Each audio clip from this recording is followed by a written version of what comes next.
Hello everyone, welcome back to Dhyanam classes. Dhyanam classes में आप सबका स्वागत है। सबसे पहले राधे राधे, जय श्री कृष्णा। कैसे हो आप लोग? आशा करता हूँ आप लोग अच्छा होंगे। तो चलिए, ये हमारा क्लास 12th के प्रोबेबिलिटी का ये दूसरा लेक्चर होने जा रहा है। जिन बच्चों ने हमारा फर्स्ट लेक्चर नहीं देखा है वो हमारे यूट्यूब चैनल पर जाके उसे देख सकते हैं और उसके बाद इस लेक्चर को आप देखें ताकि आपको बहुत अच्छी समझ में आए। तो चलिए, आज की क्लास की मैं शुरुआत करता हूँ। मेरा नाम है रवि रंजन और आप देख रहे हैं ध्यानम क्लासेस।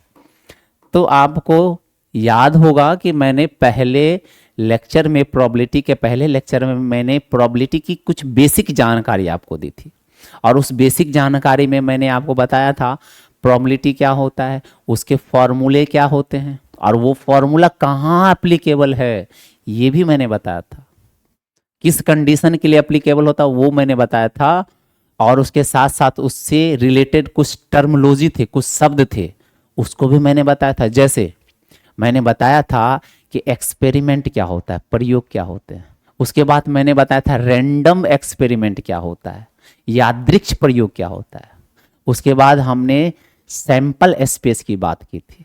मैंने बताया था सैंपल स्पेस क्या होता है और कुछ सैंपल स्पेस के एग्जाम्पल्स आपको दिए थे। उस एग्जाम्पल में सबसे पहला हमने बात किया था टॉसिंग ए कॉइन, सिक्के को उछालना सीखा था।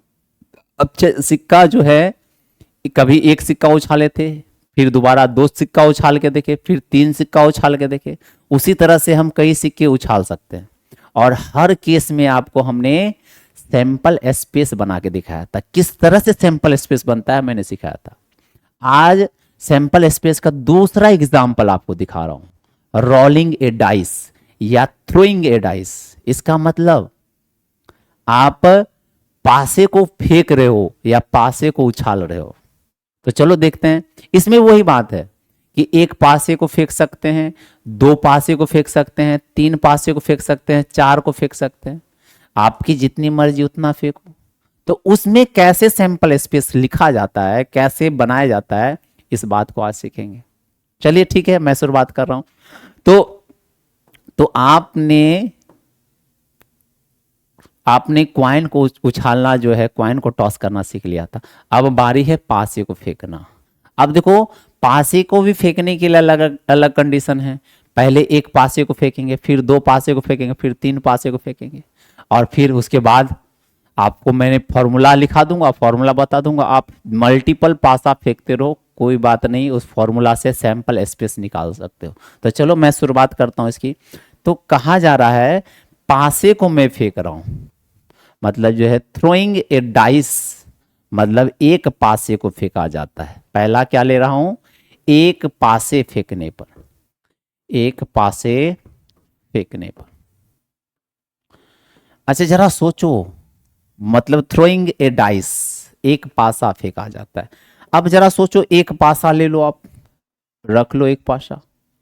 अब बताओ इस पासे पर कौन कौन सी संख्या आ सकती है। आप बोलोगे सर इस पासे पर 1 से लेकर 6 तक की कोई भी संख्या आ सकती है। तो बोलेंगे कि वही तो, उसी संख्या को सेट के रूप में लिख देना ही सैंपल स्पेस है। तो सैंपल स्पेस को लिखने का तरीका क्या है, हम लिखेंगे सैंपल स्पेस को कैपिटल एस से। हम बताया था कि सैंपल स्पेस को कैपिटल एस से सूचित किया जाता है। अब इसको हम सेट के रूप में लिखेंगे, सेट के रूप में।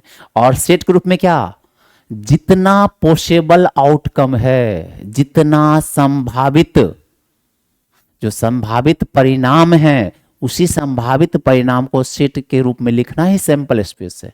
तो कितना संभावित परिणाम हो सकते हैं। आप बोलोगे सर यहां पर 1 से लेकर 6 तक का कोई भी संख्या आ जाएगा, मतलब 6 तरीका है यहां पे आने का। 1 आएगा, 2 आएगा, 3 आएगा, 4 आएगा, 5, कितने तरीका है यहां पे आ सकता है। 6 तरीका से यहां पे संख्या आ सकते हैं। और कौन कौन आएगा, तो बोलोगे सर 1 आएगा, 2 आएगा, 3 आएगा, 4 आएगा, 5 आएगा, 6 आएगा। ये जो आप दिखा रहे हो ये सैंपल स्पेस है।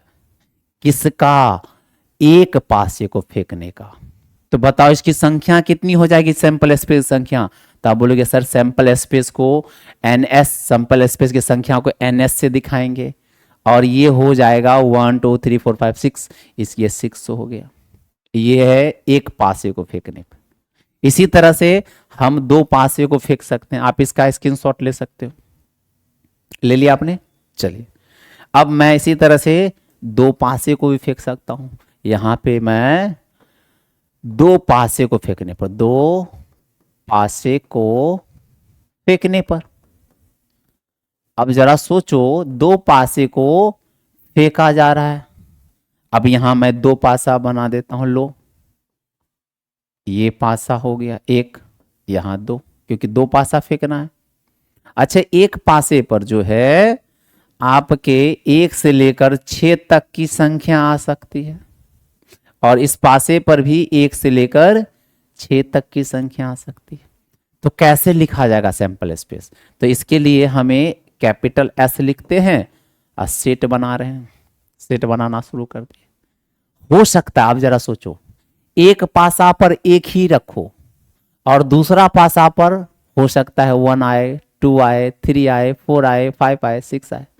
पहला वाला पासा पे हमने मान लिया एक ही आया, तो बताओ दूसरा पासा पर 1 भी आ सकता है, 2 भी आ सकता है, 3 भी आ सकता है, 4 भी आ सकता है, 5 भी आ सकता है, 6 भी आ सकता है। उसी तरह से पहला पासा पर 2 मान लो आ गया, अब 2 फिक्स कर लो। अब दूसरा पासा पर आप 1 आएगा, 2 आएगा, 3 आएगा, 4 आएगा, 5 आएगा, 6 आएगा। उसी तरह से पहला वाला पासा पर 3 मान लो आ गया, दूसरा वाला पासा पे क्या आ सकता है? 1 आएगा, 2 आएगा, 3 आएगा, 4 आएगा, 5 आएगा, 6 आएगा। अब मान लो पहला वाला पासा पर 4 आ गया, तो पहला वाला पर 4 आया तो दूसरा वाला पर 1 भी आएगा, 2 भी आएगा, 3 आएगा, और इसी तरह से कहां तक करना है? 6 तक करना है। आप करके दिखाता हूं, जरा देखो। मान लेते हैं कि पहला वाला पासे पर 1 है और दूसरा वाला पासे पे भी 1 आ गया। ये लिखने का तरीका है। इसी तरह से पहला वाला पासे पे 1 और दूसरा वाला पे 2। देखो, पहला वाला पासे पर कोई संख्या फिक्स कर दो और दूसरा वाला पे डिजिट को बदलते चलो, अपने आप मिलता चलेगा। कहां तक बदलोगे? 6 तक बदलना है। करो। अब देखो, पहला वाला पे 1 ही रखो, दूसरा वाला पे क्या आएगा? यहां 3 आ जाएगा। पहला वाला पे 1, दूसरा वाला पे 4, पहला वाला पे 1, दूसरा वाला पे 5, पहला 1, दूसरा 6। इससे ज्यादा आगे बढ़ेगा क्या? बोलोगे नहीं सर, इतना ही आना है यहाँ पे। तो अब देखो, यहाँ पे इतना ही आ गया। लिखा जाएगा कि नहीं लिखा जाएगा? अब इसी तरह से आप बताओ, पहला वाला पे आप क्या कर दो? 2 कर दो। पहले तो 1 ले लिए, अब पहला वाला पे 2 फिक्स कर दो तो 2। दूसरा वाला पे 1 भी आएगा, दूसरा वाला पे 2 भी आएगा, दूसरा वाला पे 3 भी आएगा। पहला वाला पे तो 2 ही फिक्स कर दिए। उसके बाद फिर 4 आएगा, फिर 5 आएगा, फिर 6 आएगा। आएंगे कि नहीं आएंगे? आएंगे। इसी तरह से तीसरा पासा पे आप 3 फिक्स करो, दूसरा वाला पे चेंज करते रहो, 1 2, और ऐसे करके कहां तक जाएगा? 3 6 तक आएगा। उसी तरह से यहां 4 आएंगे, 1 आएंगे, फिर कहां तक जाएगा? 4 6 तक आएगा। फिर 5 1 5 2 कहां तक आएंगे? 5 6 तक आएंगे। उसी तरह से यहां पर 6 1 6 2 6 3 कहां तक आएंगे? 6 6। बताओ, 6 से ज्यादा 7 कर सकते हो क्या? नहीं, स्टॉप। ये टोटल संभावनाएं हैं दो पासे को फेंकने के बाद आने की। कितना आसान है। और आपसे मैं ये पूछ लूंगा, ये कंप्लीट हो गया, ये टोटल आउटकम है दो पासे को फेंकने का। आप पूछूंगा कि बताओ इसको काउंट करके कितना होंगे। आप बोलोगे सर कैसे काउंट करूंगा? ये आसान तरीका है। ऊपर में 1 2 3 4 5 6, इधर भी 1 2 3 4 5 6, 1 2 3 4 5 6। कितने बार 6 6 आ रहे हैं? 6 बार 6 6 आ रहे हैं। देखो ना, 1 2 3 4 5 6, हर बार 6 6 आ रहे हैं। कितने टाइम्स? 6 टाइम्स 6 आ रहे हैं। देखो ना, यहां पे 6, इस लाइन में 6, इस लाइन में 6, और कितना लाइन है? 6 लाइन है। तो टोटल कितना हो जाएगा? बोलोगे सर 6 मल्टीप्लाई बाय 6 कितना हो गया? 36। तो बताओ एनएस की संख्या कितनी मिली हमें? एनएस की संख्या मिल गई, हमें मिल जाएगी 6। 6 गुना 6 बराबर 36। ये NS, दो पासे का फेंकने का है। कितने पासे का फेंकने का है? दो पासे का। क्लियर हुआ? आप ऐसे भी लिख सकते हो परमोटेशन कॉम्बिनेशन का इस्तेमाल करके। आप कैसे करेंगे? आप यहां पे एक चीज यहां पे गौर कर लो, परमोटेशन कॉम्बिनेशन करेंगे तो कैसे आएगा। अब जरा सोचो, इसका आसान तरीका, इतना लिखने का भी जरूरत नहीं। फॉर्मूला अगर हमारा बेसिक अच्छा है तो इतना लिखने का जरूरत नहीं है, इसको डायरेक्ट आप यहाँ पे बता सकते हो 36 आएगा। कैसे? अब जरा सोचो, एक पासा, ये पहला वाला पासा है, इस पर संख्या कितने तरीके से लिखे जा सकते हैं? इस पर बताओ कितने तरीके से लिखे जा सकते हैं? आप बोलोगे सर 6 तरीका लिख लेंगे। मैं पूछूंगा कैसे? बोलेगा सर 1 भी लिख सकते हैं, 1 भी आ सकता है पहला पे, 2 भी आएगा, 3 भी आएगा, 4 भी आएगा, 5 भी आएगा, 6 भी आएगा। मतलब 6 way, number of way on the first dice is 6। इसका मतलब पहला पासा पर लिखने का, संख्या लिखने का जो तरीका है वो 6 है। मतलब 6 संख्या इस पर आ सकते हैं, तो ये 6 वे हो गया। इसको हम बोल सकते हैं ये 6 वे है। ठीक है। और उसी तरह से दूसरा पासा पे बताओ। आप बोलोगे सर क्या मजाक है ये, पहला वाला पे 6 आया है तो पासा भी तो ये दूसरा वाला ही है, वही पासा है। मतलब इस पर भी 6 वे ही होएगा। अब दोनों को मल्टीप्लाई कर दो, 6 इंटू 6, कितने रिजल्ट आएंगे? 36। करके देखो, करके देखो। समझ में आया? इसका स्क्रीनशॉट लेना। लिया आपने स्क्रीनशॉट? आगे बढ़ूं? बहुत बढ़िया। चलो अब एक बात बताओ, अगर यहां 3 पासे को उछाला जाए तो, मतलब थ्रोइंग ए डाइस थ्राइस, मतलब जो है सी नंबर में 3 पासे को फेंकने पर या उछालने पर, उछालने पर कितना पासा उछाल सकते हैं? 3। अच्छा एक चीज यह समझना पड़ेगा, आप तीनों पासा को एक साथ उछाल लो या एक एक करके तीनों को उछालो, दोनों कंडीशन सेम है। घबराओ नहीं। यहां पर क्या बोला जा रहा है, आप तीनों पासा को एक साथ फेंक दो या तीनों पासा को एक एक करके फेंको, दोनों कंडीशन, दोनों सिचुएशन एक है, दोनों में अंतर कुछ नहीं है। अच्छा नाम सिर्फ अंतर है। अगर एक एक करके तीनों को उछालोगे तो उसको कहेंगे सक्सेसिवली, और तीनों को एक साथ उछालोगे उसको कहेंगे साइमल्टेनियसली। और कुछ फर्क नहीं है, दोनों का सिचुएशन सेम है। समझ में आया? तो मैं बोल दूंगा 3 पासा को उछालना है। कितने पासा उछालने हैं? 3। तो बोलोगे सर पासा बना दो आप, पासा बना दो आप। अब बोलेंगे इसका सेट बनाओ, तो बोलोगे सर सेट तो बनाते बनाते पागल हो जाएंगे, दिमाग काम करना बंद कर देगा। चलो तो इसके हम नंबर ऑफ सैंपल स्पेस बना लेते हैं। नंबर ऑफ सैंपल स्पेस कितना होगा? तो वही तरीका परमुटेशन एंड कॉम्बिनेशन करके देखो ना। पहला वाला पे लिखने का, संख्या आने का कितना तरीका है? 6 वे। दूसरा वाला पर भी 6 वे, और तीसरा वाला पर भी 6 वे, और तीनों को मल्टीप्लाई कर दो तो 6 इंटू 6 इंटू 6, 36 मल्टीप्लाई बाय 6 मतलब 216, मतलब 216 तरीका है। मतलब NS की जो संख्या होगी ये 216 तरीका पॉसिबल आउटकम होगा। क्या इसका सैंपल स्पेस को दिखाना संभव है इस बोर्ड पे? अरे 216 मेरे पास जगह ही नहीं है, कहां से दिखाऊंगा? बोलोगे सर उतना तो पागल हो जाएंगे, उतना कौन करता है? आपको समझ में आ रहा है ना? देखो 2 उछाले तो 36 बन गया था, 3 उछालेंगे उछालेंगे तो कितना हो जाएगा? 216 बन जाएंगे। तो 216 को लिखना पॉसिबल नहीं है, तो मैं क्या करूंगा, इसे डायरेक्ट लिखूंगा। क्या? NS की संख्या डायरेक्ट लिखूंगा, NS बराबर 216। आप कैसे आया 216? आपको पता है, मैंने बताया। पहले पासे पर 6 संख्या को लिख सकते हैं। मतलब 6 वे है लिखने का पहले पासा पर, दूसरे पासा पर भी 6 वे में संख्या आ सकते हैं, तीसरे पासा पर 6 वे में आ सकते हैं। तो 6 6 6 तीनों को मल्टीप्लाई कर दो, 216। समझ में आया ना? 216 तरीका है। उसी तरह से मैं पूछ दूंगा 4 पासा फेंका तो बोलोगे सर उतना उतना बहुत ज्यादा हो जाएगा।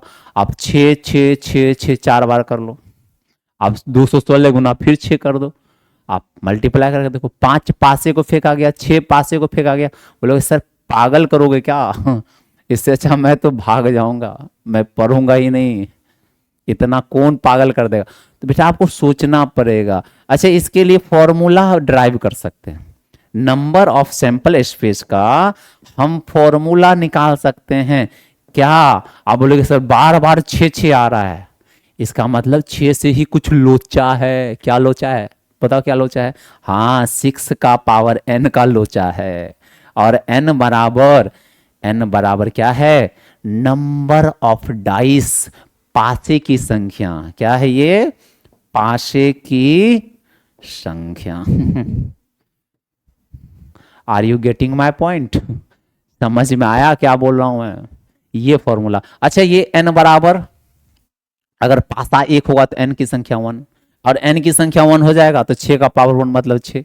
देखे थे ना, एक पासा फेंके तो कितना सैंपल स्पेस? 6 आया था ना। 2 पासा फेंकूंगा n बराबर 2, और n बराबर 2 हो जाएगा तो 6 का पावर 2, और 6 का पावर 2 का मतलब 36। देखे थे 2 पासा फेंके तो कितना आया था? 36। उसी तरह 3 पासा तो n बराबर 3, n बराबर 3, 6 पावर 3, और 6 का पावर 3 216। आया था कि नहीं आया था? 4 फेंकोगे n बराबर 4, 6 का पावर 4। 5 फेंकोगे, अरे यार फेंकते रहना, मैं अपना माथा खराब नहीं करूंगा। समझ में आया? स्क्रीनशॉट लो आप। लिया स्क्रीनशॉट आपने? बहुत बढ़िया। अब चलो यहां आप देखते हो थ्योरी को। अब देखो पहला पासा फेंका गया, पहला पासा फेंका गया, सैंपल स्पेस क्या बना? 1 से 6 तक, तो सैंपल स्पेस संख्या 6 हो गई। अब 2 पासे को फेंका जाता है, या 2 पासे को एक एक करके फेंका जाता है, दोनों सेम कंडीशन है, उसमें कोई डिफरेंस नहीं है। तो कितने सैंपल स्पेस बनेंगे यहां मैंने लिख दिया हूं, 1 1 1 2 1 3, और सिखाया भी हूं लिखने का। आप लिखना, आप घर पे इसको लिखना, बनाना।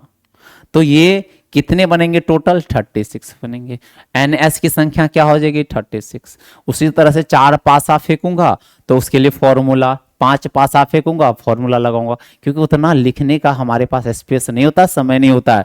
तो यहाँ पे हम डायरेक्ट लिख सकते हैं एनएस इक्वल टू 6 का पावर n, और n बराबर नंबर ऑफ डाइस, पासे की संख्या, और नंबर ऑफ डाइस या नंबर ऑफ थ्रो, या कितना बार आप थ्रो कर रहे हो उसकी संख्या है। तो इसका आप स्क्रीनशॉट ले लो। ले लिया आपने? बहुत बढ़िया। चलूं क्या आगे? चलो चलो चले मितवा। चलो अच्छा, अब जरा देखा, अब तीसरा एक एग्जाम्पल है। देखो रोलिंग है 3 डाइस, 3 पासे को उछाला गया, 36 कैसे होगा? 200 216 216 हो जाएंगे। अच्छा एक और चौथा कंडीशन बन सकता है। अब पासे और क्वाइन को साथ फेंक रहे हैं, जरा सोचो ना, एक पासे और एक क्वाइन को साथ फेंक रहे हैं, तो अब इसका क्या सैंपल स्पेस बनेगा? ये थोड़ा सा इंटरेस्टिंग है। अब क्या बोला गया? एक पासे और एक सिक्के को उछाला जाता है, एक सिक्के को 7 उछाला जाता है, 7 उछाला जाता है, उछाला जाता है। अब बनाओ, देखो ना, एक सिक्का बना लो और एक पासा बना लो, पासा पासा, मैं तुम्हें मार दूंगा।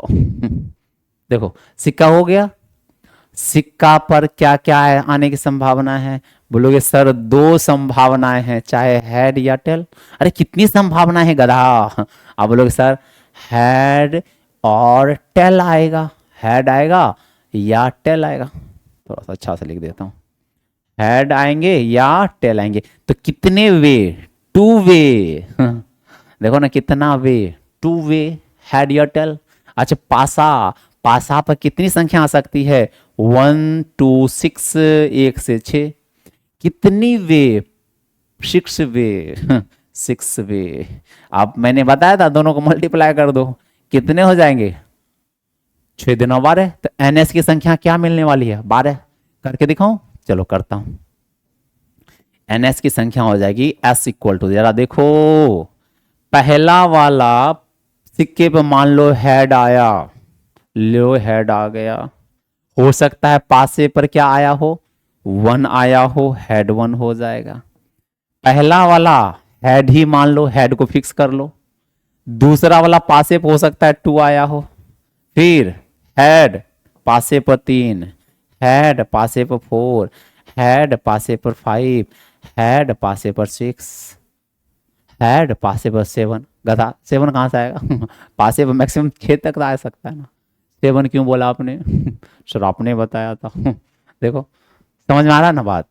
अरे भेजा में घुसा या भेजा को भेजूं, आ गया। अच्छा अब देखो, अब मान लो पासे पर आ गया टेल, क्या आया? टेल। टेल को फिक्स कर दो, सॉरी मतलब जो क्वाइन पर टेल आया, पासे पर टेल क्यों आएगा? क्वाइन पर टेल आया, क्वाइन पे टेल फिक्स कर लो। तो पासे पर क्या क्या आएगा? 1 2 3 4, कुछ भी आ सकता है। तो मान लो एक बार 1 आया होगा, टेल 2 आया होगा, टेल 3 आया होगा, टेल 4 आया होगा, टेल 5 आया होगा, टेल 6 आया होगा। क्या और पॉसिबल है क्या पॉसिबल? बोले सर आप तो बस संभावनाएं खत्म हो गई, इतना ही आ सकता है। काउंट करो ना, करो काउंट। बोले सर 6 ऊपर 6 नीचे, टोटल 12। तो हमने क्या बताया था? निकला ना 12। कितना निकल गया? N S equal to 12। क्या हमने नहीं निकाला था? 12 ही आया। कितना अच्छा है, सैंपल स्पेस निकालना बहुत आसान है। अगर आप परमोटेशन कॉम्बिनेशन जानते हो तो चुटकी में निकालोगे। ये तरीका परमोटेशन है, नंबर ऑफ वेज, तरीका अरेंज करना परमोटेशन सिखाता है। समझ में आया? चलो इसका आप स्क्रीनशॉट ले लो। सिलेक्शन करना कॉम्बिनेशन सिखाता है। ठीक है, चलो आगे बढ़ता हूं। वही चीज कह रहा है कि जब रोलिंग ए डाइस और टॉसिंग ए क्वाइन साइमल्टेनियसली, मतलब एक सिक्का एक पासे को उछाला जाता है, तो बताओ कितने सिंपल स्पेस बनेंगे? H1 H2 H3 कहां तक? 6। T1 T2 T3 कहां तक? 6। टोटल वे 12, 15, सॉरी 12। टोटल संख्या कितना है? और इसका फॉर्मूला क्या हो जाएगा? Number of sample space Guna number of dice की संख्या। मतलब जो है सैंपल डाइस में कितना सैंपल स्पेस आएगा और सिक्के में कितना सैंपल स्पेस आएगा, दोनों को मल्टीप्लाई कर दो। इसमें 2 आया था ना, 6 आया था ना, 12 आया था कि नहीं आया था? ये तो सिंपल सा है, वही तो फॉर्मूला मैंने आपको करके दिखाया था। आप भी इसका स्क्रीनशॉट ले लेंगे। लिया आपने? बहुत अच्छा, आप लोग नोट्स बनाते हुए चलेंगे। अब चलो आगे चलता हूं। अच्छा अब बात आती है तीसरे सैंपल स्पेस का एग्जाम्पल। हम लोगों ने क्वाइन उछालना सीखा था, हम लोगों ने पासे फेंकना सीखा। अब सीखने जा रहे क्या? ताश खेलना। क्या सर मुझे गंदी आदत लगा रहे हो आप? बेटा ताश खेलना कोई बुरी बात नहीं, हाँ जुआ खेलना बुरी बात है। जो बड़े बड़े पैसे लगा खेलते हैं ना, वो बुरी आदत है। ये तो गेम है, आप एज ए गेम खेलो तो ठीक है, लेकिन हाँ टाइम पास के लिए। अब ऐसा नहीं कि काम धंधा पे गए और ताश खेलना शुरू कर दिया। आपको जुएबाज समझ आ जाएगा।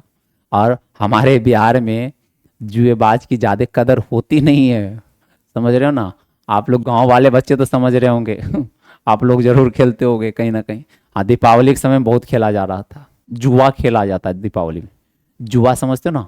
जितने मोटे मोटे रकम लगाए जाते हैं, 1 लाख 2 लाख की बोली लगती है, वो जुआ हो। अब गेम तो सिंपल गेम है। अब वैसे ताश तो दिमाग वाले की ही गेम, कम दिमाग वाला जिसको नहीं आता उसको सातिर सातिर बुद्धि वाला ही ताश खेलता है। ठीक है, वैसे मैं भी थोड़ा थोड़ा जानता हूँ, ज्यादा नहीं।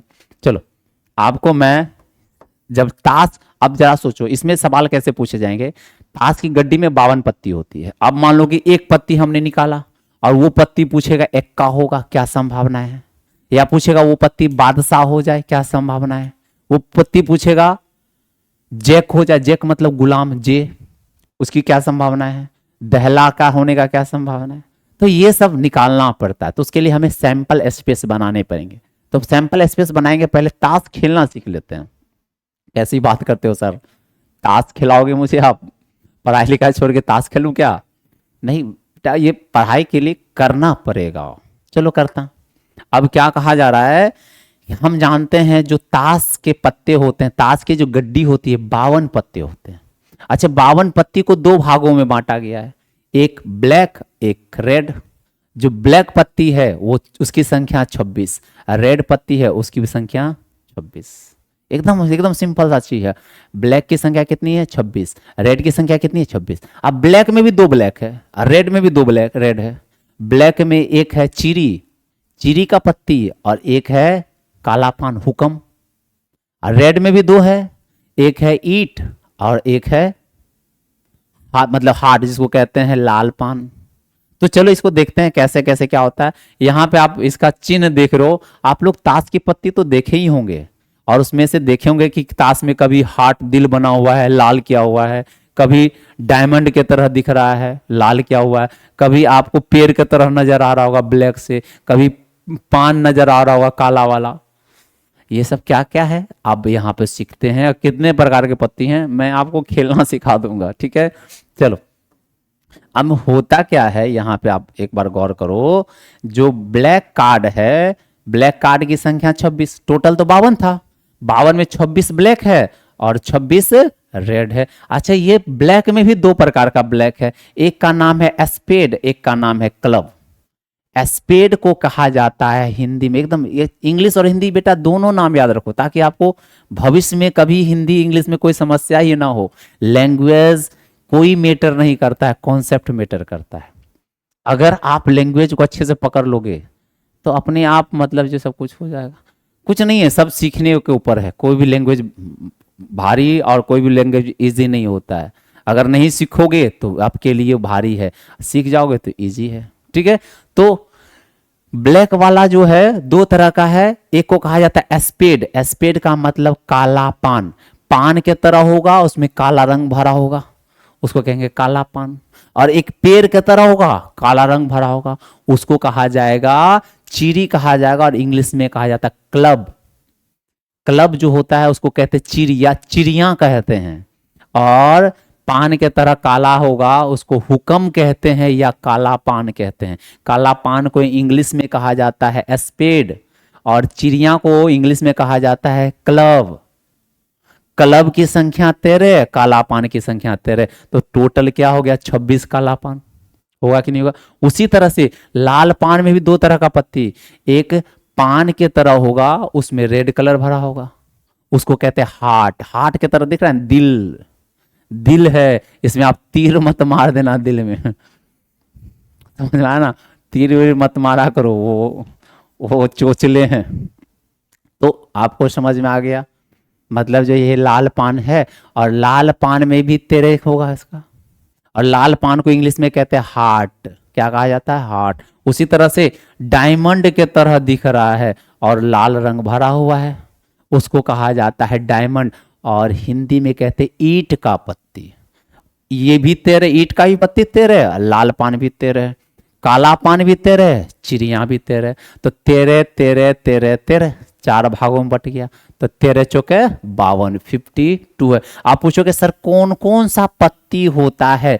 13 जो पत्ती है कौन कौन सा है? 13 पत्ती में सबसे बड़ा पत्ती है एक्का। एक्का का मतलब होता है एक। एक्का का मतलब क्या है?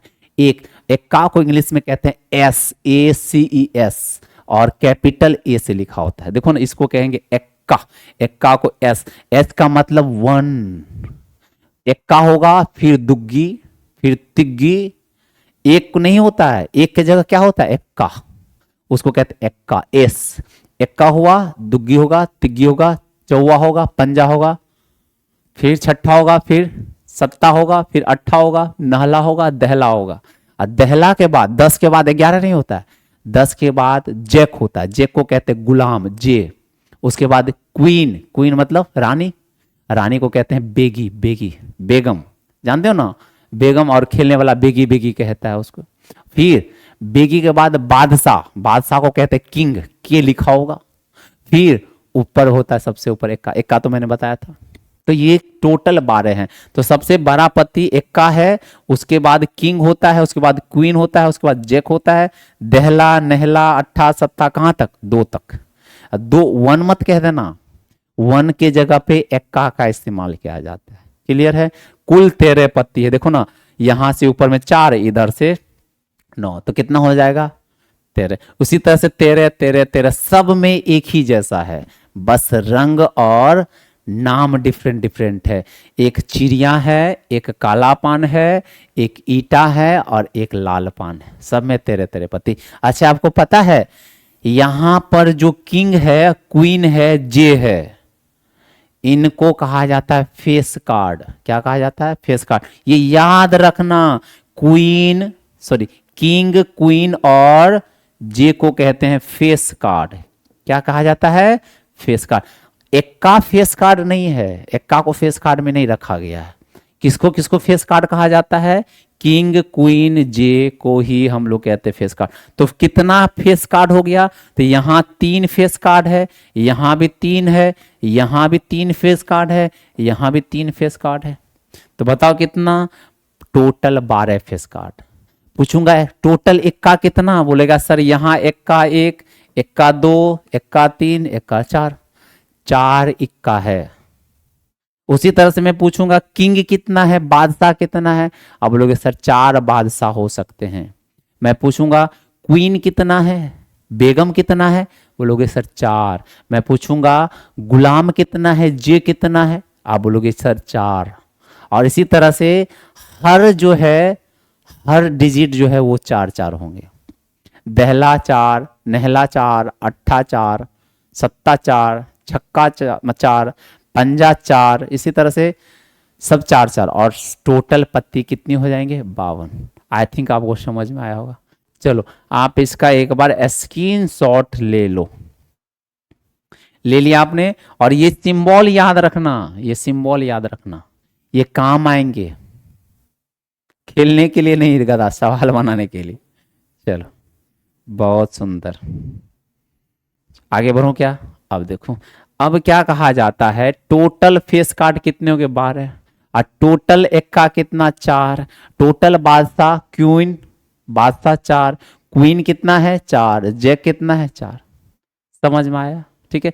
अच्छा, हम लोगों ने सैंपल स्पेस को समझ लिया और कुछ एग्जाम्पल जो हमारे सवाल में मिलते हैं वो सैंपल स्पेस समझा। हमने क्वाइन को टॉस करना सीखा, हमने पासे को फेंकना सीखा, हमने ताश की गड्डी को फेंकना सीखा, और वहां से हमारी सारी बेसिक कॉन्सेप्ट क्लियर हो गई। अच्छा, उसके बाद कुछ और टर्मोलॉजी है, जैसे इवेंट, घटना। घटना क्या होता है? घटना जो है, कोई भी प्रयोग होता है तो प्रयोग में सैंपल स्पेस बनता है। प्रयोग में जितनी भी संभावना है उसको सैंपल स्पेस में लिख देते हैं, सेट के रूप में सैंपल स्पेस कहलाता है। वही सैंपल स्पेस का जब कोई हम सबसेट ले लेते हैं, मतलब उपसमुच्चय ले लेते हैं, उपसमुच्चय को ही हम लोग कहते हैं, उपसमुच्चय को ही हम लोग कहते हैं इवेंट्स, घटनाएं। It is subset of sample space. सब मतलब जो इवेंट क्या है, घटना क्या है, घटना को कहते हैं it is a subset of sample space. बोलोगे सर आप तो बहुत इंग्लिश में ही बोलते हो, आप हिंदी में एक्सप्लेन करो। या हिंदी इंग्लिश बताए ना, कुछ मैटर नहीं करता है। हिंदी में घटना, घाटी नहीं है, घटनाएं हैं, मिस्टेक से लिख गया है, घटनाएं हैं। ठीक है, घटनाएं, इवेंट्स को घटनाएं कहते हैं। मैं एग्जांपल लेकर सब कुछ समझाऊंगा। तो घटनाएं क्या है? घटनाएं हैं सैंपल स्पेस का सबसेट है, उपसमुच्चय है। अब बोलोगे सर कैसा उपसमुच्चय? अब देखो एग्जाम्पल देख लेते हैं। एक एग्जाम्पल में एक पासे को फेंका गया, फेंक लो, सैंपल स्पेस क्या बनेगा? 1 से 6 तक का बनेगा, और उसमें सैंपल स्पेस की संख्या कितनी होगी? 6 होगी। अच्छा, एक घटनाएं हैं ई, मान लो एक ऐसी घटनाएं घट गई ई, और ई लिखा हुआ 3 से अधिक आने की घटना। 3 से एक ऐसी घटनाएं हैं, एक पासा हमने फेंका और मैंने बोला एक घटनाएं ई घट गई है जिसमें केवल और केवल 3 से अधिक संख्या आते हैं। अब 3 से अधिक संख्या क्या होंगे? बोलेगा सर 4, 5, 6, 7 हो सकता है? नहीं, क्योंकि पासा में 7 नहीं होता है, 6 तक ही होता है। तो इसका घटनाओं को हम क्या लिखेंगे? सबसेट के रूप में लिखेंगे। अब ये लिखेंगे 4, 5, 6। क्यों 4, 5, 6? यहां लिखा हुआ है 3 से अधिक आने की घटना। और ये 4, 5, 6 कहां से आया है? इसी सैंपल स्पेस एस से तो निकल के आया। देखो ना, सैंपल स्पेस एस से ही तो 4, 5, 6 निकल के आया होगा, जिससे निकल के आया। ये सैंपल स्पेस का बच्चा है ऐसे समझ सकते हो, ये सैंपल स्पेस का क्या है? बच्चा। बच्चा को कहते हैं सबसेट, समुच्चय, उपसमुच्चय। अब समझ में आया ना? सैंपल स्पेस का बच्चा मतलब उपसमुच्चय होता है, सबसेट होता है, इवेंट्स होता है। उसी तरह से कई सारे इवेंट्स बन सकते हैं। हम एक इवेंट्स अपने मन से बोल देंगे एफ इवेंट्स है, और यहां पे बोलेगा सम संख्या आने की इवेंट्स है। कौन सी संख्या आने की है? सम संख्या। सम मतलब इवन नंबर, 2, 4, 6, 8। बोलेगा सर 8 तो आता ही नहीं है, डाइस में 8 है ही नहीं, 6 तक है। तो सम संख्या क्या हो जाएगी? 2, 4, 6। और होगा क्या? नहीं होएगा। मतलब एफ की क्या लिख सकते हैं? 2, 4, 6।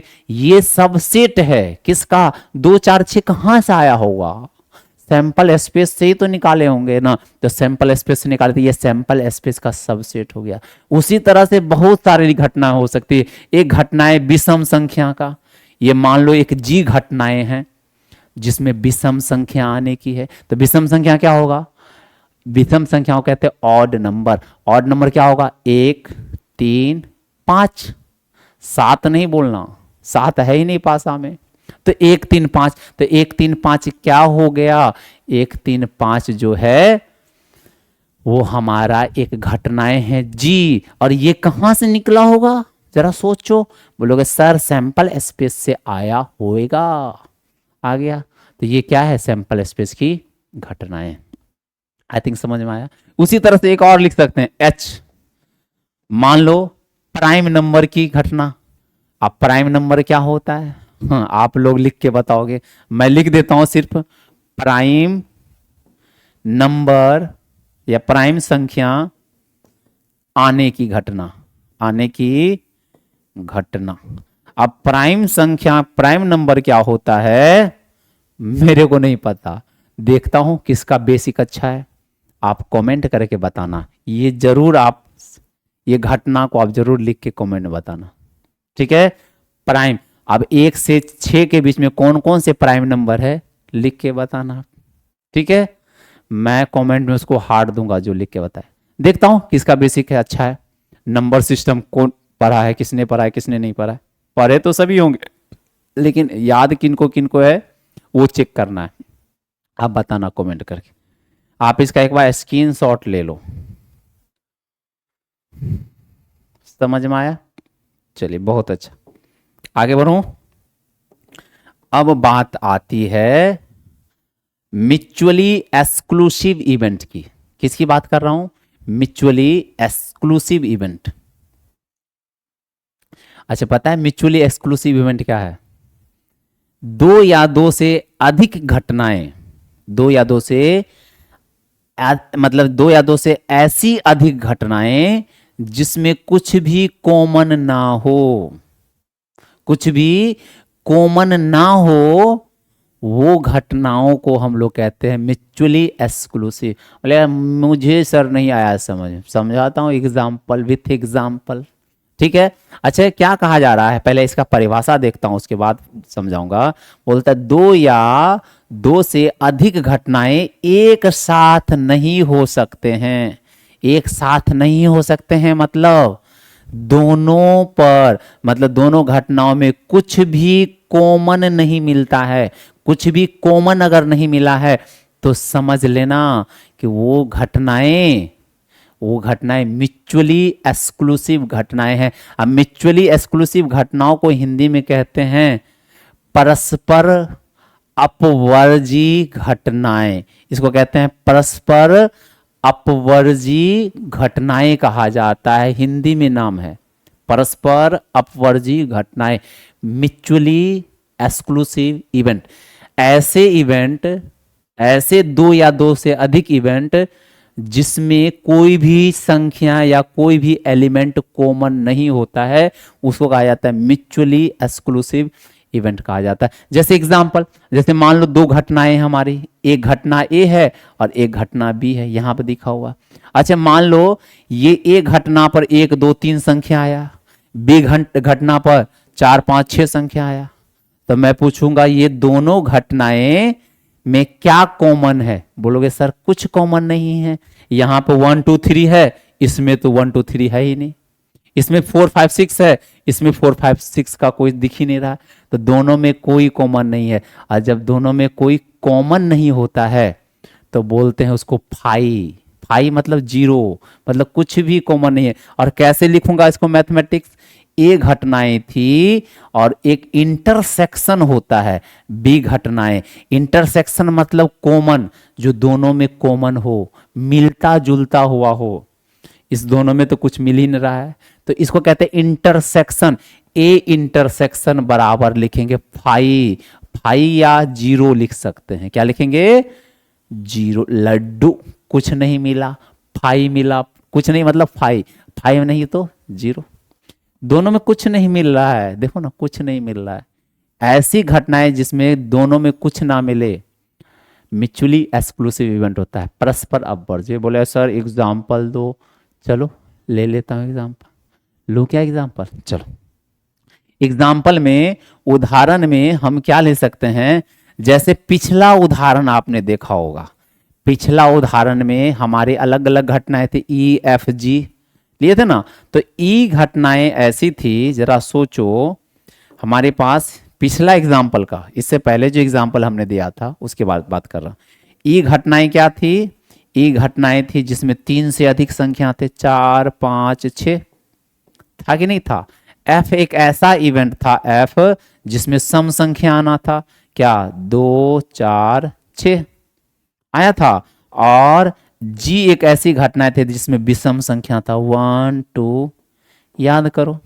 अब इन तीनों में बताओ कौन कौन सी घटनाएं मतलब परस्पर अपवर्जी घटनाएं, म्यूचुअली एक्सक्लूसिव है। आप बोलोगे सर मैं पूछूंगा ई और एफ, ई और एफ क्या परस्पर अपवर्जी घटनाएं हैं, क्या म्यूचुअली एक्सक्लूसिव है? आप बोलोगे सर ई और एफ में कॉमन तो नजर आ रहा है। मैं पूछूंगा सर क्या कॉमन नजर आया? बोलेगा सर ये इसमें भी 4 है और इसमें भी 4 है, इसमें 5 है, इसमें नहीं है, इसमें 6 है। सर 6 भी कॉमन आ रहा है, 6 यहां भी 6 यहां भी, और कुछ है और 2 कॉमन आ रहा है क्या? नहीं आ रहा है। तो इस दोनों में कॉमन मिल गया। क्या क्या मिला? 4 मिला और 6 मिला। तो जब कॉमन मिल जाए तो वो परस्पर अपवर्जी नहीं है। तो बोल देना ई और एफ, हम क्या बोलेंगे? ई तथा एफ म्यूचुअली एक्सक्लूसिव इवेंट्स नहीं है। म्यूचुअली एक्सक्लूसिव इवेंट, शॉर्ट में लिख देता हूं, इवेंट्स नहीं है। क्यों नहीं है? क्योंकि इसमें कॉमन मिल गया। और म्यूचुअली क्या बोला था? कॉमन नहीं होना चाहिए। नहीं हुआ। अच्छा बताओ एफ और जी, एफ और जी में क्या एफ और जी म्यूचुअली एक्सक्लूसिव हैं? आप बोलोगे सर हैं, लेकिन मैं पूछूंगा ई और जी, ई और जी, ई और जी क्या म्यूचुअली एक्सक्लूसिव हैं क्या? बोलोगे सर करके बताओ ई और जी। अब देखो ई यहां है 2, ई में क्या है 4 5 6 और जी क्या है 1 3 5। क्या एक एफ जी का जो एक है 1 है, क्या ई में है? नहीं है। क्या 2 है? नहीं है। क्या 3 है? सर कुछ नहीं मिल रहा है। अब कुछ नहीं मिला बेटा, इसको लिख देना फाई। अब फाई का मतलब ई तथा जी कौन सी घटनाएं हैं? ई तथा जी म्यूचुअली एक्सक्लूसिव इवेंट्स होते हैं या हैं। ठीक है, क्यों है? क्योंकि इसमें कॉमन नहीं आया। समझ में आया? भेजा ऊषा, बहुत आसान है। म्यूचुअली एक्सक्लूसिव दिमाग में एडजस्ट कर लो। म्यूचुअली एक्सक्लूसिव मतलब कोई भी चीज कॉमन नहीं, जितनी घटनाएं होंगी उन घटनाओं में अगर कुछ भी कॉमन नहीं मिला तो वो घटनाएं म्यूचुअली एक्सक्लूसिव होगी। अगर मिल गया तो म्यूचुअली एक्सक्लूसिव नहीं है। यही तो कह रहा है, दो या दो से अधिक घटना एक साथ ना हो, एक साथ मतलब ना हो, इसका मतलब क्या है, उसमें कोई भी चीज कॉमन नहीं था, मतलब दो से मतलब जो है उसमें कुछ भी कॉमन नहीं होते हैं। आप इसका एक बार स्क्रीनशॉट ले लो। लिया आपने स्क्रीनशॉट, बहुत अच्छा। आगे बढ़ूं, चलो आगे बढ़ता हूं। अब जो है सम इंपॉर्टेंट फॉर्मूला, कुछ इंपॉर्टेंट फॉर्मूला है जिसका प्रोबेबिलिटी में इस्तेमाल होता है। पहला फॉर्मूला है एनसीआर। एनसीआर इसको कहते हैं कॉम्बिनेशन का फॉर्मूला। 11th क्लास में जो बच्चे नहीं पढ़े होंगे परमोटेशन एंड कॉम्बिनेशन, उसको नहीं पता होगा, अगर पढ़े होंगे तो उसे पता होगा। एनसीआर, एनसीआर को लिखते हैं फैक्टोरियल एन, इसको लिखा जाता है फैक्टोरियल एन बटे एन माइनस आर का फैक्टोरियल इनटू आर का फैक्टोरियल। ये एनसीआर जो है परमोटेशन कॉम्बिनेशन का फॉर्मूला है। ये कॉम्बिनेशन, सी मतलब कॉम्बिनेशन, पी मतलब परमोटेशन, तो ये याद रख लेना। और इसका इस्तेमाल सिलेक्शन करने के लिए होता है। पूछोगे सर क्या सिलेक्शन करवाना है, हम इसका यूज करेंगे तब बताऊंगा, क्योंकि हर चीज को बताना पॉसिबल नहीं है, ये सब बेसिक चीजें हैं। ये हर चीज को एक्सप्लेन कर देना वो तब तो फिर ट्रैक से ही भाग जाएंगे, तब फिर टॉपिक ही नहीं कवर हो पाएगा। तो हर चीज को कवर नहीं किया जा सकता, बस जहां पे आएगा वहां पे देखेंगे, अभी उतना दिमाग नहीं लगाना। बस फॉर्मूला आपको ये रख लेना है। एनपीआर का क्या हो जाता है, एनपीआर को लिखते हैं फैक्टोरियल एन बटे एन माइनस आर का फैक्टोरियल। ये एनपीआर का फॉर्मूला है। एनसीआर का फॉर्मूला क्या है, फैक्टोरियल एन बटे एन माइनस आर का फैक्टोरियल इंटू आर फैक्टोरियल, वो होता है। अब बस याद रखना, इसका कॉम्बिनेशन का इस्तेमाल सिलेक्शन के लिए करते हैं, इसका अरेंज करने के लिए करते हैं परमुटेशन का। ठीक है, चलो अब आगे चलता हूं, आज इस बेसिक को खत्म करता हूं। अब क्या है कि प्रोबेबिलिटी को सॉल्व करने का तरीका याद रखना, यही मुख्य टॉपिक है। इस लास्ट टॉपिक है बेसिक का, ये खत्म तो बेसिक खत्म, उसके बाद मैं चैप्टर की स्टार्ट करूंगा। आप इतना समझ लो, प्रोबेबिलिटी को सॉल्व करने का 3 तरीका है। 3 तरीका में कौन कौन सा, एक तरीका है एक्सपेरिमेंटल तरीका या एस्टेटिकल अप्रोच कहते हैं, दूसरा तरीका है थ्योरेटिकल तरीका, और तीसरा तरीका है एक्सोमेट्रिक अप्रोच। कोई भी प्रोबेबिलिटी है, कोई भी सवाल होगा, कोई भी प्रायिकता का सवाल है, प्रायिकता को हल करने का 3 तरीका। हल मतलब सॉल्व, प्रायिकता को हल करने की कितनी तरीका, 3, 1 2 3। पहला तरीका क्या है, एक्सपेरिमेंटल, प्रयोग करके करो। दूसरा तरीका है थ्योरी लगा लो, फॉर्मूला लगा लो। और तीसरा एक्सोमेट्रिक अप्रोच, दिमाग लगा लो। अच्छा, ये तरीका हम लोग क्लास 9th में पढ़ते हैं। क्लास 9th में जब प्रायिकता को पढ़ाया जाता है तो ये तरीका से पढ़ाया जाता है। अच्छा, क्लास 10th में आओगे तो ये फॉर्मूला पढ़ोगे, पीई बराबर एनई बटे एनएस। ये फॉर्मूला है एनई बटे एनएस वाला जो फॉर्मूला है, ये कौन सा तरीका है, थ्योरेटिकल है। थ्योरी लगा दिए, फॉर्मूला लगा दिए। ये हम लोग क्लास 10th में इस्तेमाल करते हैं, क्लास 10th के लिए इस्तेमाल करते हैं। और एक्सोमेट्रिक अप्रोच जो है वो एडवांस तरीका है, और ये हम 11th एंड 12th के लिए स्टार्ट करते हैं, 11th एंड 12th में पढ़ते हैं। अब एक एक करके देख लेता हूं क्या क्या वे है इसको करने का।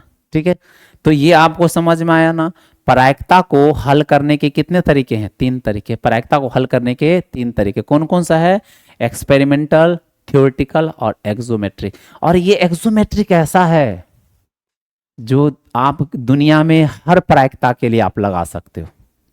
हर प्रायिकता ये लगाओगे, इसको लगाने का कोई कंडीशन नहीं है, जहां लगाओ सब जगह करेक्ट आंसर 100%। लेकिन पीई बराबर एनई बटे एनएस हर जगह अप्लीकेबल नहीं है, काट दो। वो अप्लीकेबल है केवल इक्वली लाइकली इवेंट्स के लिए। सिखाऊंगा, यही तो सिखाने के लिए मैं आया हूं। चल, आप इसका एक बार स्क्रीनशॉट ले लो, फिर मैं आगे बढ़ता हूं, एक एक करके देखता हूं, छोटा छोटा है। देखो, पहला है एक्सपेरिमेंटल अप्रोच। ये जो तरीका है ऑब्जर्वेशन पर आधारित होता है। आप बोलोगे सर कैसा कैसा ऑब्जर्वेशन? हम लोग दिमाग लगाते ऑब्जर्व करते हैं। ऑब्जर्व मतलब देख कर सॉल्व करते हैं। आप भी कर सकते हो। जैसे मैं बोलूंगा आपके पास एक सिक्का था, आपने 100 बार सिक्के को उछाला। कितनी बार उछाला? 100 बार, 100 टाइम्स। और आपको 60 बार हेड आया, तो टेल कितना बार आया होगा? 40 बार आया होगा कि नहीं? अरे 100 बार तो उछलना है आपको। 60 बार हेड आया और 40 बार टेल आया, तो मैं पूछूंगा हेड की संभावनाएं कितनी है? आप बोलोगे सर 60 आया मतलब 60%। और टेल पूछूंगा टेल का, सर 40 आया 40%। इसका मतलब 60% बोला मैंने 0.6 प्रोबेबिलिटी है, और टेल आने का 0.4 प्रोबेबिलिटी है। क्या हमने मैथ का अप्लाई किया? नहीं। क्या हमने पेन कॉपी का इस्तेमाल किया? नहीं। दिमाग से देखकर, आंखों से देखकर, इसको कहते हैं ऑब्जर्वेशन। ये तो बच्चा है, ये तो 9th वाला है, 8th 9th वाले को सिखाया जाता है। ये कितना आसान है, आपको समझ में आया ना कि एक्सपेरिमेंटल कहाँ क्या है? एक्सपेरिमेंटल मतलब आंखों से देखकर प्रायिकता बताना। आप मान लो आप 100 बार सिक्का उछाले, आपको 80 बार हेड आया और 20 बार टेल आया, तो बताओ हेड की प्रायिकता क्या है? बोलोगे सर 0.8। क्यों? 80%। टेल की प्रायिकता कितनी है? 0.2। क्यों? 20%। कितना मजेदार है सर, कितना अच्छा है बच्चा का फॉर्मूला। बच्चा का मैं बताऊं ना कि मैं एक एक चीज आपको एक्सप्लेन करूंगा। मेरा है कि मैं छोड़ के ऊपर ऊपर कुछ नहीं पढ़ाता हूं। विथ कॉन्सेप्चुअली रटाने वाला मेरे में आदत ही नहीं है। मैं जितना ही पढ़ाऊंगा मस्त एकदम हाई लेवल से, एकदम बेसिक से स्टार्ट करूंगा, लेवल को एकदम मेंटेन। मैं अपना लेवल नहीं कम करता हूं, आप लोग भी ना कम करें। आप बस पढ़ाई करें, मैं आपको सिखाऊंगा हर चीज एक्सप्लेन करूंगा। क्लियर है? चलो, तो ये कितना अच्छा है। ये तरीका किस पर आधारित होता है? यह किसी घटना के अवलोकन, ऑब्जर्वेशन पर आधारित होता है। जैसे किसी सिक्के को 100 बार उछाला गया, 60 बार हेड आया, 40 बार टेल आया, तो हेड की आने की प्रायिकता 0.6, टेल की आने की प्रायिकता 0.4। ये हमारा एक्सपेरिमेंटल है, क्लास 9th के लिए होता है, क्लास 9th में पढ़ते हैं। अच्छा, ये थियोरेटिकल अप्रोच क्लास 10th के लिए होता है, और इसमें एक ही फॉर्मूला अप्लाई करते हैं। ये कौन सा फॉर्मूला अप्लाई करते हैं? PE बराबर NE/NS, ये फॉर्मूला अप्लाई करते हैं। और ये कब अप्लाई होता है? Equally likely event. बोलोगे सर बहुत बोल लिए आप, इक्वली लाइकली इवेंट आखिर होता क्या है? राज खोल दो, समझा दो। चलो मैं समझाता हूं। यह केवल इक्वली लाइकली इवेंट्स के लिए अप्लीकेबल होता है। आप एक बार स्क्रीनशॉट लेंगे, फिर मैं समझाऊं इसको। ठीक है, आपने ले लिया। चलो, आज आपको मैं समझाता हूं इक्वली लाइकली इवेंट्स होते क्या हैं। क्लियर है? अब एक एग्जांपल लिया मैंने, एक पासे को उछाला गया, पासे पर कितनी संख्या आ सकती है? 1 2 3 4 5 6। तो NS की संख्या 6 हो गई। बताओ 1 आने की प्रायिकता कितना है? आप बोलोगे सर 1 आने की प्रायिकता 1/6। मैंने सिखाया था, ये याद कर लो। पासे पर 1 आएंगे तो उसकी प्रायिकता 1/6, 2 आने की प्रायिकता 1/6, 3 आने की प्रायिकता 1/6। पिछले लेक्चर में सिखाया था। हेड आने की प्रायिकता 1/2, टेल आने की प्रायिकता 1/2। पासे को उछाला गया, 1 आने की संभावना 1/6। क्यों? कि 1 तो एक ही है, टोटल 6 है, तो 1/6 NE/NS। अरे कॉमन सी बातें हैं। 2 आने की प्रायिकता क्या है? सर 2 की संख्या 1 है और टोटल आने की संख्या 6 है, तो 1/6। उसी तरह से 3 आने की संख्या 1/6, 4 के आने की संख्या 1/6, 5 आने की संख्या 1/6, 6 आने की संख्या 1/6। तो अगर P1 P2 P3 P4 P5 P6 करेंगे, सबकी आने की प्रायिकता क्या होगी? 1/6 होगी, NE/NS। अच्छा, उसी तरह से आप पूछ दूंगा पासे पर सम संख्या आना है। क्या आना है? सम संख्या। तो सम संख्या के लिए आपको घटना लिखना पड़ेगा। हमने तो सैंपल स्पेस पहले लिख चुका हूं, अब बताओ ना कि घटना लिखना पड़ेगा। तो ई घटना मान लिए सम संख्या की है, और सम संख्या के लिए क्या आएगा 2 4 6। अब इसकी एन की संख्या क्या होगी 3 और एन एस की संख्या तो जान रहे 6। तो पी का फॉर्मूला क्या आता है पी बराबर एन ई बटे एन एस। तो एन ई की मान कितनी है 3 और एन एस 6। तो 3 दूना 6 1/2।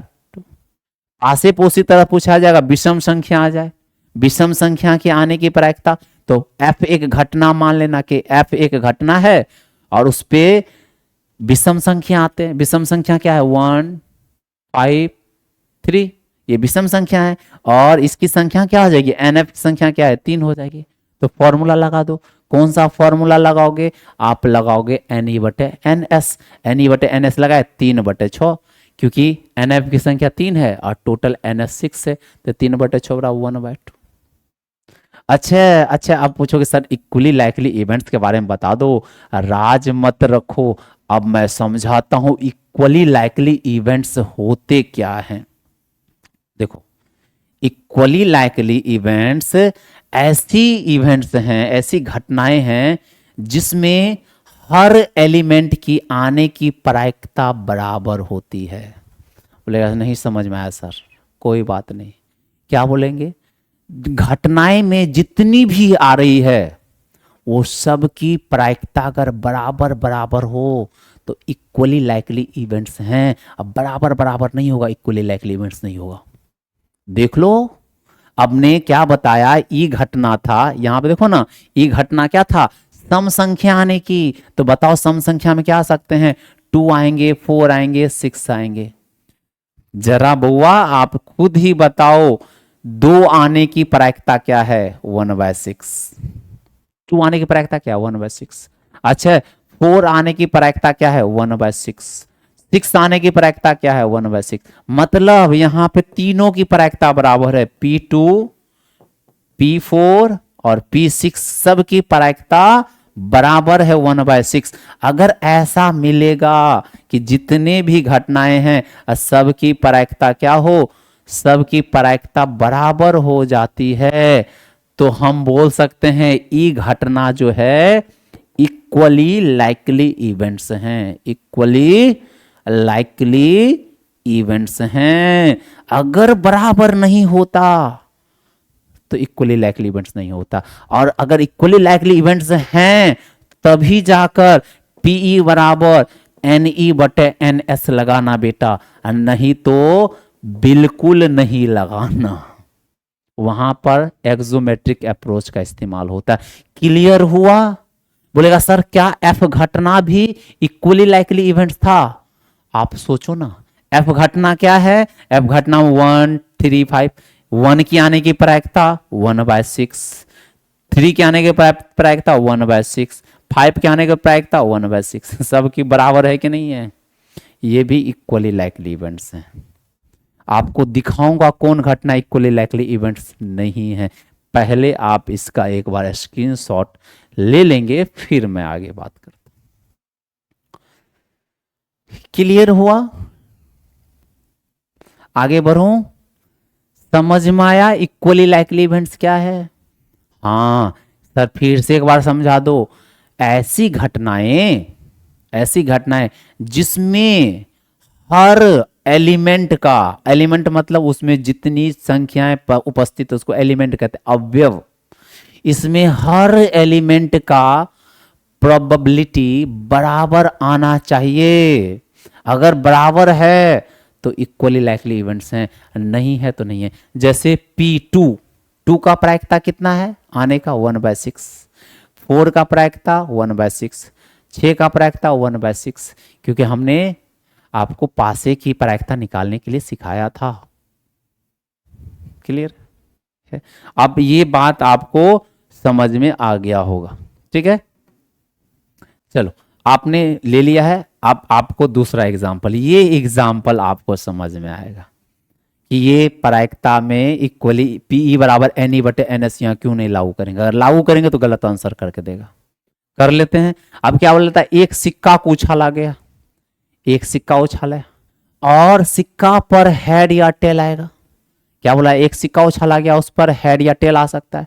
बोला अगर हेड आएगा तो दोबारा सिक्का उछालेंगे। देखो बहुत ही मजेदार सवाल है, इसका हम एक्सरसाइज में भी देखेंगे।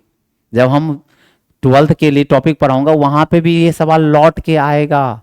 ये एकदम अच्छे तरीके से आप समझो। हमारे पास सिक्का था और बोला उछालो, उछाल, तो सिक्का पे क्या आ सकता है, हेड या टेल?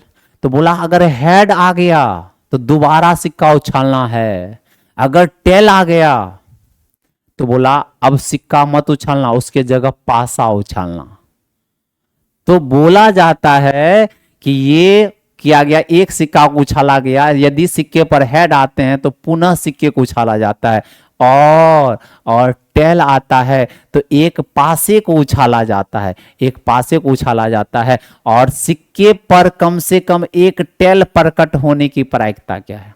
सिक्के पर कम से कम एक टेल होने की प्रायिकता क्या है? तो सबसे पहला सवाल बनाने के लिए हमें सैंपल स्पेस बनाना पड़ता है, और सैंपल स्पेस के बाद घटनाएं लिखनी पड़ती है जिसकी प्रायिकता निकालना हो।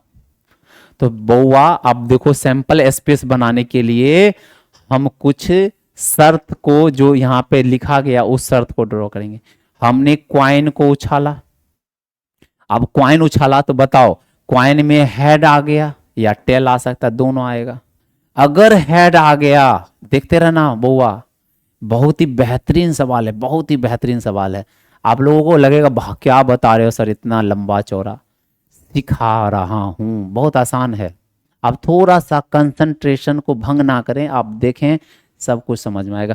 तो क्या बोला गया, एक क्वाइन उछाला गया, क्वाइन में हेड आएगा या टेल आ गया। अगर हेड आया तो फिर से क्वाइन उछालेंगे, हेड एक बार आ चुका है, अगर एक बार हेड आ चुका है तो दोबारा टॉस करेंगे, उसमें भी क्या आएगा, हेड आएगा या टेल। तो जरा सोचो, एक हेड पहले से आ चुका है और दोबारा क्वाइन उछालेंगे तो हेड भी आ सकता है, टेल भी आ सकता है।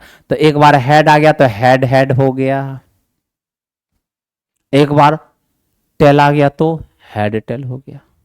नहीं आया, नहीं समझ में आया, चलो मैं फिर समझाता हूं। क्या कह रहा है, अगर क्वाइन उछाले हेड आ गया है तो फिर से सिक्का उछालो। तो जरा सोचो, हेड तो पहले से आ चुका है, अब फिर से क्वाइन उछालना है, तो दोबारा जो क्वाइन उछालेंगे उस पर क्या आ सकता है, हेड या टेल।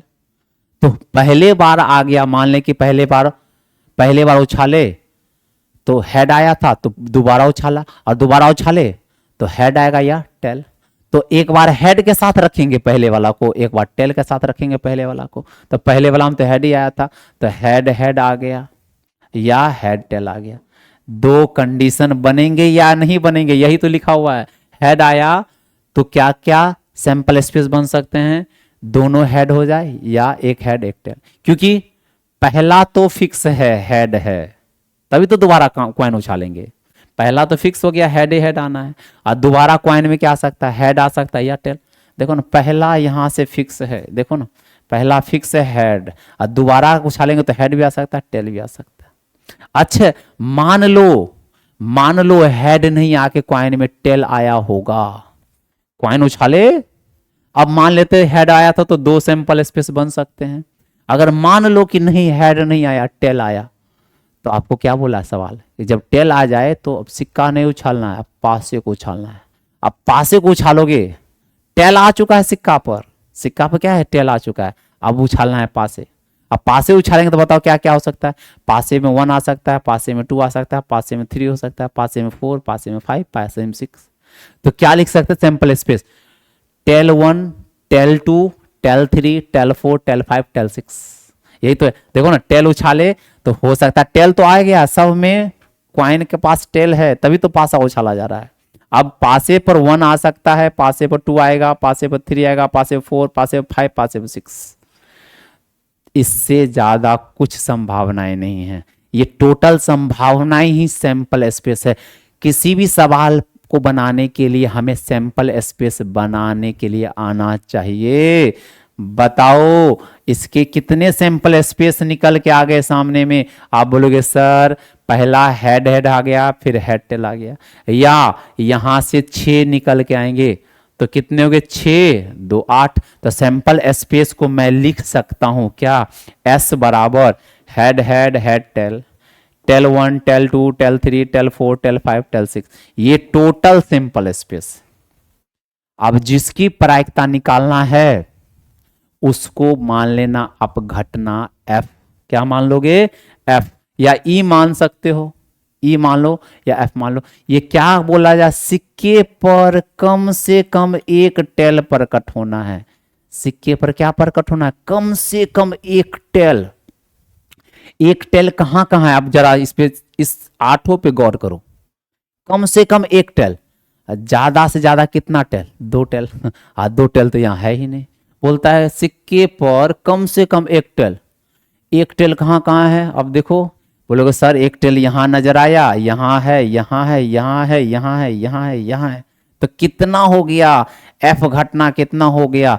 कम से कम एक टेल। एफ घटना है कम से कम एक टेल, एक टेल।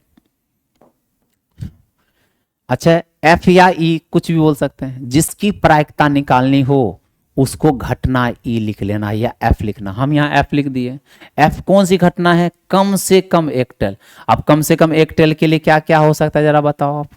हो सकता है हेड टेल आया हो, या टेल 1 आया हो, टेल 2 आया हो, टेल 3 आया हो, टेल 4 आया हो, टेल 5 आया हो, या टेल 6 आया हो। तो बताओ एफ की संख्या कितनी होगी? 1 2 3 4 5 6। बोलोगे सर एन एफ बराबर 6 निकल के आया, और एन एस बराबर मतलब जो है यहाँ एन एस की संख्या कितनी होगी? 8 हो जाएगी कुल मिला के। अच्छा, यहां पर आप एन ई बटे एन एस नहीं अप्लाई कर सकते। क्यों? क्योंकि अब जरा देखो, अब यहां पर जो घटनाएं हैं, कौन सी घटनाएं जिसकी प्रायिकता निकालनी है?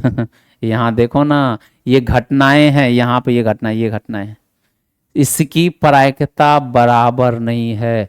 आप पूछोगे सर क्यों प्रायिकता बराबर नहीं है? क्योंकि ये जो हेड है, इसकी हेड की प्रायिकता यहाँ 1/2 है, टेल की प्रायिकता 1/2 है, लेकिन यहाँ पे हेड की प्रायिकता 1/2 और 1 की प्रायिकता 1/6। बराबर बिल्कुल नहीं। बोले सर क्या बोल रहे हो आप? नहीं समझ में आया, आप समझाता हूं। कहने का ये अर्थ है एफ में से कोई 2 घटनाएं ले लो। एफ में से कोई 2 घटनाएं ले लो। ये ले लो हेड टेल, टेल 1, क्योंकि एफ घटना है ना, वो कम से कम एक टेल की। आप दोनों में से कोई घटना एक लेकर तो देखो। हमने लिया head tail, tail 1, head tail और टेल 1। क्या दोनों घटना की प्रायिकता एक समान है? बोलोगे सर हमें नहीं पता, आप निकाल के बता दो। देखो, हेड की आने की प्रायिकता 1/2 होती है, और टेल की भी आने की प्रायिकता 1/2 होती है। तो दोनों को गुना करोगे 1/4। बोलोगे सर क्यों गुना करना? मैं सिखाऊंगा, बस आप अभी थोड़ा सा देख लो, बस 1 मिनट इंतजार करो, उसके बाद मैं सिखा दूंगा। अच्छा, यहां पर टेल है, टेल के आने की संभावना 1/2, और 1 आने की संभावना है डाइस पर क्या होता है 1/6। इसको मल्टीप्लाई करो 1/12। क्या 1/12 और 1/4 आपको बराबर लग रहा है? नहीं, ये बिल्कुल बराबर नहीं है। और बिल्कुल जब बराबर नहीं है तो यही एफ घटना में इसकी घटना है 1/ आपको कितना मिला? 4। इसकी मिल गया 1/6, इसका भी 1/6। ये देखो ना 1/6 और 1/4 बराबर ही नहीं है। यहां पर जब बराबर नहीं मिलेंगे तो ये इक्वली लाइकली इवेंट्स नहीं होगा, और पीई बराबर एनई बटे एनएस नहीं लगेगा। अगर आप लगा दोगे तो ये गलत आंसर करके दे देगा। देखो ना, आपने क्या किया, यहां पर लगा दिया पी बराबर एनई बटे एनएस। कितना है? एनई की संख्या कितना है? यहां एनई बराबर है हमारा 7, एन ई या एन एफ है, ये कितनी संख्या है? ये 7। और एन एस की संख्या कितनी है? 8। ये 7 था, एन ई बराबर कितना? 7, और ये क्या था? N S 8। तो कितना हो जाएगा? एन ई बटे एन एस 7/8। लेकिन ये गलत है, करेक्ट आंसर नहीं है। गलत। क्यों गलत है? अब देखेंगे आगे। अब आगे देखेंगे अपने अपन लोग एक्सोमेट्रिक अप्रोच देखेंगे। क्लियर है? आप इसका एक बार स्क्रीनशॉट ले लेंगे और एक्सोमेट्रिक अप्रोच देखेंगे, तब आपको ये समझ में आएगा क्यों गलत है। बस इतना याद रखना, ये घटनाएं इक्वल नहीं है। इक्वल नहीं है इसलिए इक्वली लाइकली इवेंट्स नहीं है, और इक्वली लाइकली इवेंट्स नहीं है तो इसलिए पी बराबर एन ई बटे एन एस लगाना गलत है यहां पर। ठीक है? और उसके बाद जब एक्सोमेट्रिक अप्रोच देखूंगा तब आपको अंदाजा चलेगा कि ये घटनाएं क्यों मतलब जो है इक्वली लाइकली इवेंट्स नहीं है। अभी अभी उतना नहीं आया होगा समझ में, मैं जानता हूं। जब एक्सोमेट्रिक अप्रोच बताऊंगा तब खुद आप बता दोगे, मेरी गारंटी। चलो आज बहुत समय हो गया है, ठीक ना? तो कल मैं, ये लास्ट टॉपिक है एक्सोमेट्रिक अप्रोच का, कल ही आपके एक्सरसाइज जो है चालू कर दूंगा और कल से ही आपका 12th का सिलेबस जो है शुरू हो जाएगा। ठीक है?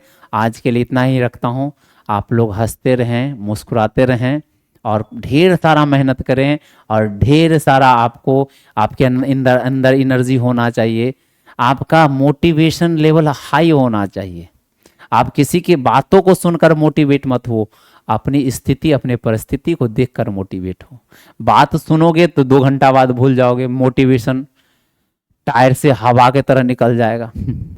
अगर खुद से मोटिवेटेड रहोगे, ट्यूबलेस टायर रहोगे, तो जिंदगी में लंबे दौर तक चलोगे। ठीक है? तो चलिए आज के लिए इतना ही, मिलता हूँ अगले लेक्चर में। थैंक यू सबको।